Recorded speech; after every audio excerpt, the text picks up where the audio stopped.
everyone, welcome back to this 7-part series. So today we're getting on to the 60s. The 60s was well known for the Vietnam War and the public hatred for being drafted into a war that they don't want to really be in. And so the rebellion of the government, they would burn their draft cards. That was you shouldn't do that because they would get arrested, and it was a whole big deal of a thing. But now I believe you cannot get drafted anymore, kind of like what they did there. But so the top advertisers in that year would be General Motor Corp with $68.5 million. They gained throughout that whole year. That's a lot of money.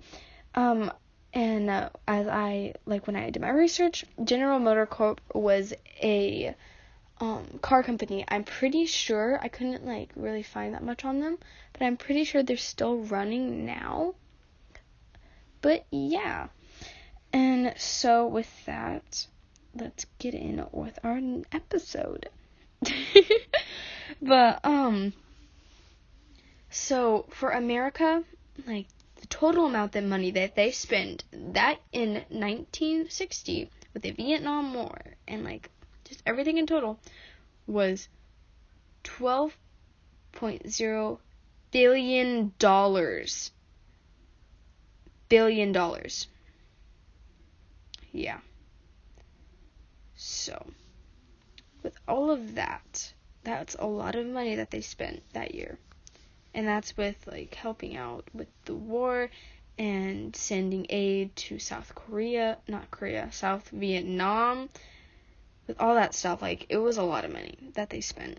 Just on even that. I'm pretty sure, from all that, they're probably just, I think that's part of the debt still. I'm 20% sure on that. But yeah. Okay, back to the main topic main topic. Advertisers' main goal at that time is to win over younger consumers, and that's what still goes on. And so then it's it's more reliable. If I sold you something and you love the product, it's more reliable that you'll stay with me for the rest of the time. Kind of like how multiple people stay with Coke and Mountain Dew. The main idea is that when they're reliable, older people will spend more money on it because they known the product since they're 5. I know that when I was younger, I was introduced to Coke when I was around a toddler because my dad drank it all the time. And so now I love Coke. I'm not addicted to it. I drink mostly water, but I drink Coke, a lot of it. And I'm whenever they come out with a new product, when they came out with the Coke Vanilla and that other stuff, I immediately fell in love with it. I loved it. But with Mountain Dew, as an example, Mountain Dew, with the Kickstarts and the Coke Red and the other flavors, since everyone knew about it, loved it or hated it, the people who loved it tried the other flavors. They tried it because they knew that originally Mountain Dew was really good. And because of them being, shown at a very, very young age, they continue to drink it, and they would actually try the other products because they knew at it from such a young age. And that's what the marketers would try to do, is they would market to them at a very young age and tell them, hey, you're gonna grow up with us. We'll show you that we're better. And then once we get you addicted at a younger age, kind of like with cigarettes. Oh my gosh, I just connected cigarettes and soft drinks together. But they're both addicting. But, once we introduce you at a young age, you'll get addicted, and you're going to stay with us. That's what was with McDonald's. Every little kid wants to go to McDonald's because they'll get a toy out of it. And they'll start, oh yeah, I know McDonald's. I've had McDonald's last week. And so, they get not pretty addicted, but, they know it. And so they didn't do it in the 50s because they were targeting to an older demographic compared to the 60s, and the older demographic was mothers, old white females. Mothers, basically, and they in the 50s and 40s, it was demographic to older white people because they didn't demographic to colored people because that wasn't the norm back then. They didn't really think it was normal, and so they didn't really do it until towards the 70s, of where they slowly kind of added colored people into it. But back to the 60s. Okay, I'm getting off topic, sorry. So of marketing now, so the main competitors that target younger audiences was Coca-Cola and Pepsi. That, oh, which one's better, Coke or Pepsi? Well, people knew that was a competition, and they would gladly be oh yeah, Coke's better, no Pepsi, and argue about it for a couple minutes. But people knew that companies were competing against, being pushed against each other. And it was pretty hard to make a business for yourself back in that time period, and it still kind of is, because everyone's going against everyone. It's not that simple anymore. And so because of that, of it not being simple anymore, they're trying to get the younger audience's attention and trying to cater to the younger generation so they'll get addicted to it and show their children. Campbell's Soup, their old slogan used to be groovy.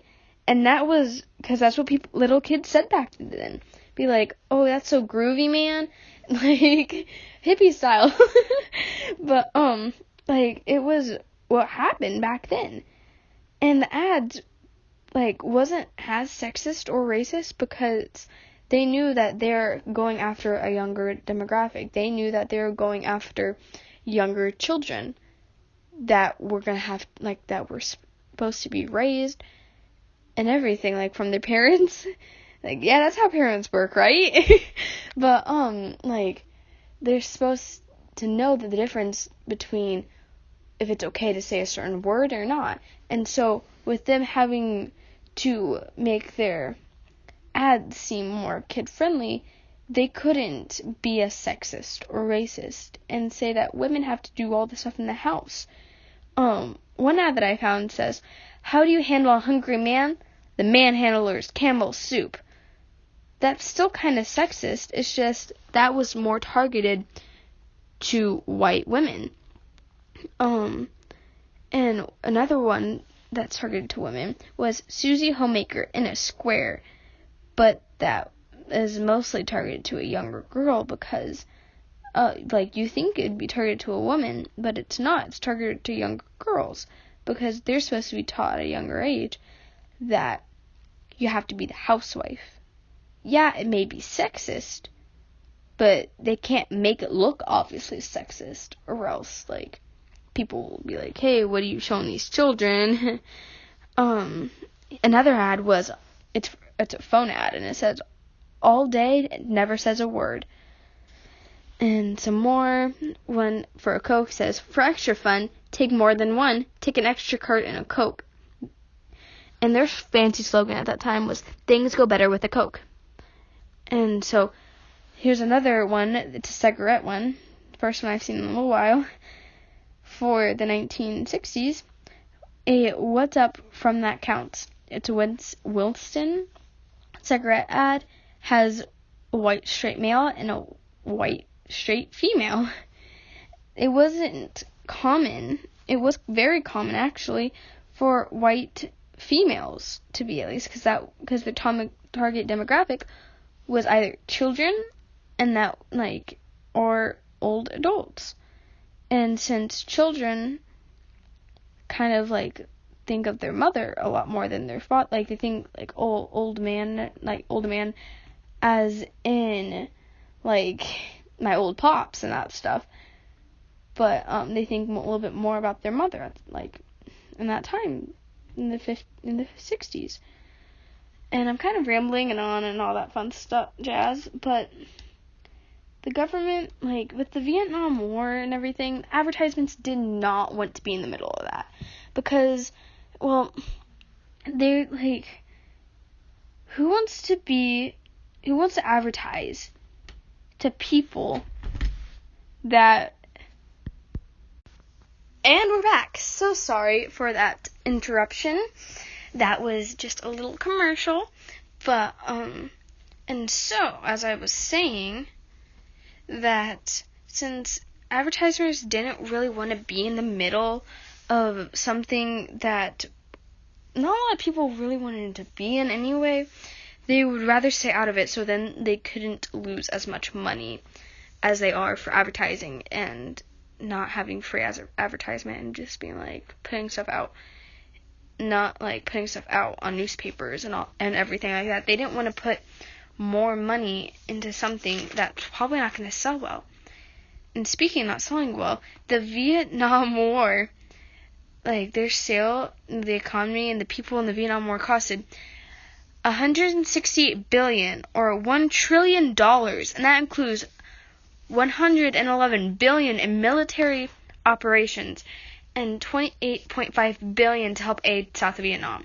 Because of the military spending so much money on the war that didn't benefit them, it made many people upset in a way that didn't help the expenders of the government. Like, as in, the government put in so much money to something that people knew that wasn't going to go well, but they still did it anyway, and so they got upset. They were revolted. And advertisements and companies didn't want to get in the middle of it because they knew they weren't going to make money out of it, so they just stayed out of it. Yeah, there was like 1 or 2 commercials I couldn't find, but I probably know that they're out there that would help out with the war and everything, but barely any of them did it. Like, no one did. No one helped out on the war from what I saw. There was probably 1 or 2 ads that I couldn't find that didn't really, that would help out with the war. But none that I saw would help because of the main public, main people didn't want to do it. And I found one ad that says, "This is no shape for a girl," and it shows a pear. That's it's pushing on beauty standards for women at least, and saying that you need to look a certain way, which isn't right. But many people, many advertisers and companies, didn't want to be a part of something that they knew wasn't going to benefit them, so they didn't. Okay, we kind of went a little over our time schedule, but it's okay. So that was the 60s. I hope you have a great day and stay tuned for the next episode, the 70s.